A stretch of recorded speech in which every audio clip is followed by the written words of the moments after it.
Now developers see you. Soon they won't. Well, soon it'll be up to you. Hi, I'm Ken Ray, welcoming you into episode 217 of The Checklist, brought to you by Secure Mac. At 2020's socially distanced and virtual WWDC, Apple made a couple of really big consumer privacy announcements. Privacy nutrition labels for the App Store, and app tracking transparency for iPad and iOS. App tracking transparency presents to the user in the form of a pop-up, so why isn't it popping up? News of its progress and its detractors on checklist number 217, brought to you by Secure Mac.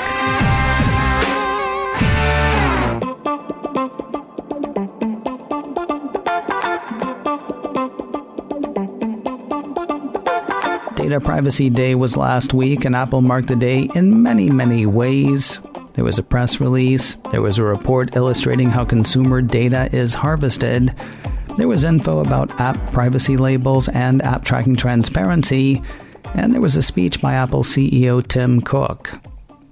In a nutshell, app privacy labels are the notices in the App Store letting users know what kind of information apps collect about the user. We'll go deeper on those in an upcoming show. Now, app tracking transparency has gotten more attention than the labels, probably because it's the more contentious of the two privacy initiatives. According to Apple, app tracking transparency, or ATT, will require apps to get the user's permission before tracking their data across apps or websites owned by other companies. It's that tracking that's covered in the data harvesting report I mentioned earlier called A Day in the Life of Your Data. It's available on Apple's website, and I highly recommend that you check that out. Now, as I said at the top of the show, both of those initiatives were announced during last summer's WWDC. While the app privacy label started showing up in the App Store in December, ATT is still in the wings, and could be for at least a couple more months. In its Data Privacy Day press release, Apple said ATT will start showing up in its next beta update and roll out widely in early spring. When Apple says the next beta update, they probably mean a few of them, since ATT will be a thing for iOS 14, iPadOS 14, and tvOS 14. Well, 14.5 on all of those, I guess. We'll talk more about how that's supposed to work in a bit. First, though, a couple of Apple execs made pretty strong cases for why the company is doing what it's doing last week. Quoted in the Data Privacy Day press release was Apple's Senior VP of Software Engineering, Craig Federighi, who said, "Privacy means peace of mind, it means security, and it means you are in the driver's seat when it comes to your own data. Our goal is to create technology that keeps people's information safe and protected. We believe privacy is a fundamental human right, and our teams work every day to embed it in everything we make." A number of organizations also offered quotes in praise of Apple's privacy leadership. They included Privacy International, the Center for Digital Democracy, the Center for Democracy and Technology, and the Center for Humane Technology. The Mozilla Foundation, the folks behind the Firefox web browser, also got behind ATT a while back. Back in December, actually, MacRumors had Mozilla putting up a web page supporting iOS 14's app tracking transparency and encouraging others to do the same. So Apple's Data Privacy Day press release was part of a coordinated push by the Cupertino company. That included a speech by Apple CEO Tim Cook at the 2021 Computers, Privacy, and Data Protection Conference, which is centered in Europe, though it happened online this year. While Cook didn't call out any company by name, he didn't have to. He was talking about Facebook. Everybody knew he was talking about Facebook. Oh, sure, he was talking about other companies as well, but he was talking about Facebook. Engadget highlighted parts of Cook's remarks, as well as posting a full transcript of the speech.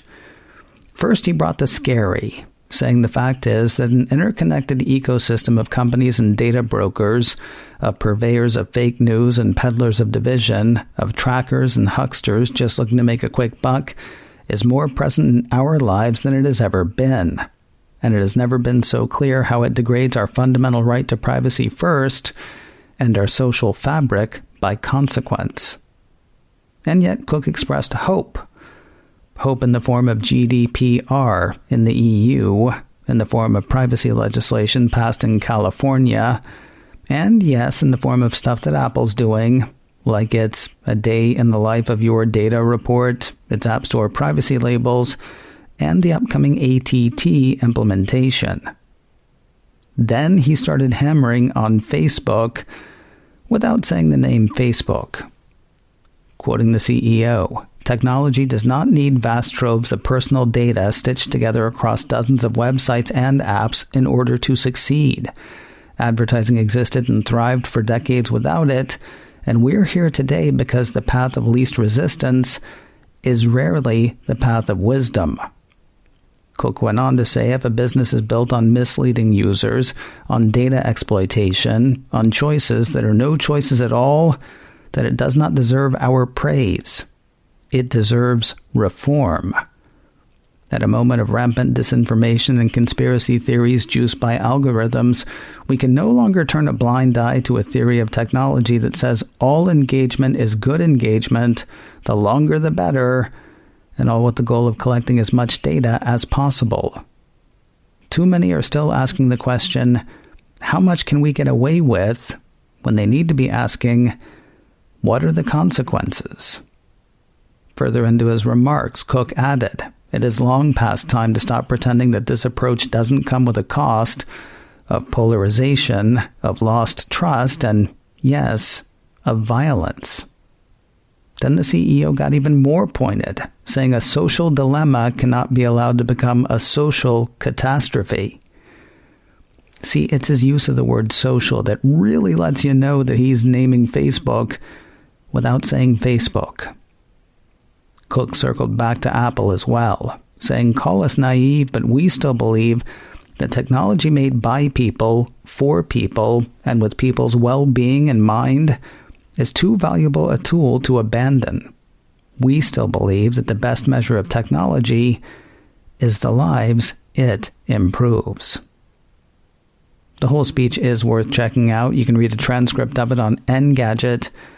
Apple has also posted Cook's presentation on YouTube.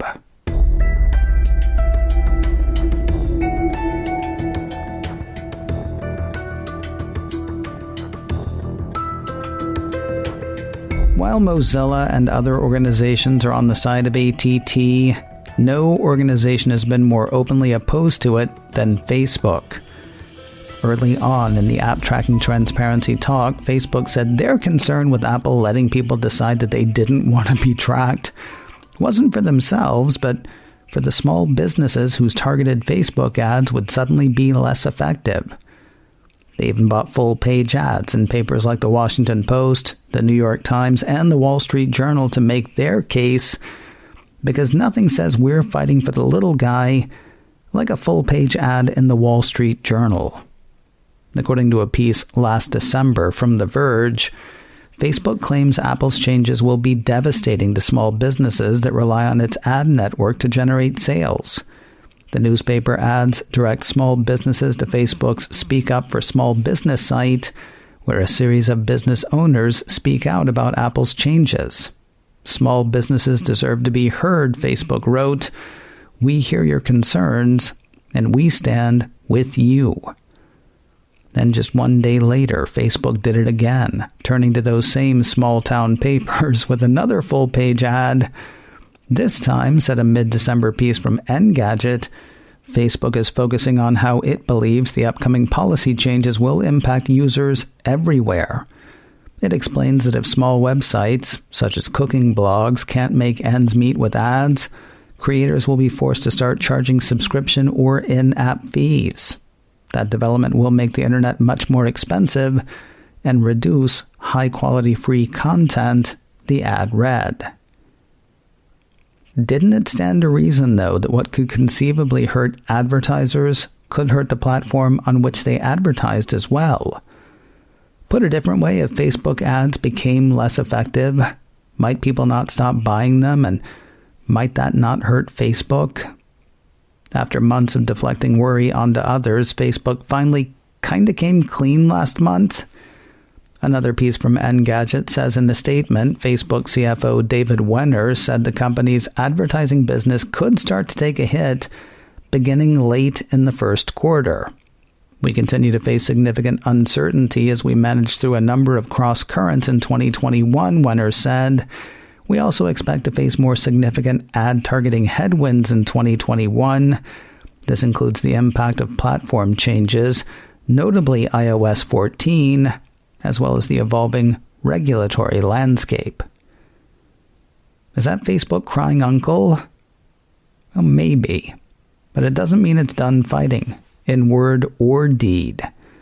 First, during the social network's earnings call last week, Facebook CEO Mark Zuckerberg took direct aim at Apple. A piece from the Washington Post says Zuckerberg lit into Apple on the call. Quoting the report, "We increasingly see Apple as one of our biggest competitors," Zuckerberg said, noting that Apple's iMessage software is pre-installed on iPhones, enabling it to become the most widely used messaging service in the U.S., as opposed to Facebook's WhatsApp, and that Apple's growing investment in services also enables it to compete with Facebook and other apps that use its iOS software platform. Apple has every incentive to use their dominant platform position to interfere with how our apps and other apps work, which they regularly do, Zuckerberg said. They say they are doing this to help people, but the moves clearly track their competitive interests. That is the word. Now the deed. While this part hasn't been confirmed, talk on the street has Facebook looking to fight ATT in court. When Apple announced plans to implement ATT, companies like Facebook asked for more time to prepare. Now, rumor has it that what they've been preparing is a lawsuit. Another piece from Engadget highlights a report from The Information saying Facebook has reportedly been preparing an antitrust lawsuit against Apple for months, centering around an allegation that the company is forcing developers to follow App Store rules that its own apps don't have to abide by. Like Fortnite publisher Epic, the piece goes on to say, Facebook could ask for changes to App Store rules rather than monetary damages from Apple. Facebook has reportedly mulled asking other companies to join the lawsuit, but there is no guarantee that it will follow through and sue Apple. Now, so far, the most blatantly honest thing Facebook has done is take its argument to Facebook users. It's kind of crazy they didn't think about that earlier. I mean, they have a website, don't they? And a Facebook app, and an Instagram app, and a WhatsApp. Earlier this week, Ars Technica said the social network finally started making the case for tracking its users to its users on iOS 14. According to the report, Facebook on Monday started testing prompts to iPhone and iPad users, championing the importance of being tracked by the social network for the benefit of small businesses that use its advertising tools. The piece had CNBC saying that Facebook will preempt Apple's required pop-up with its own on affected devices. Apparently, Facebook will try to send a message to users before Apple's ATT pop-up.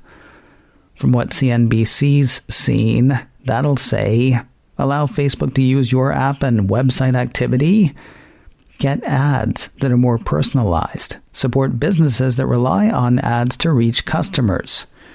To provide a better ads experience, says Facebook, we need permission to use future activity that other apps and websites send us from this device. This won't give us access to new types of information. Because, they were already taking that information without people knowing it. Apple's ATT pop-up is a bit more cut and dry. According to Ars Technica, it says Facebook would like permission to track you across apps and websites owned by other companies. Those pop-ups also include a short blurb from the developer to make the case. Facebook is using the limited space it has to say, this allows Facebook to provide you with a better ads experience. That is followed by two choices provided by Apple: ask app not to track and allow tracking.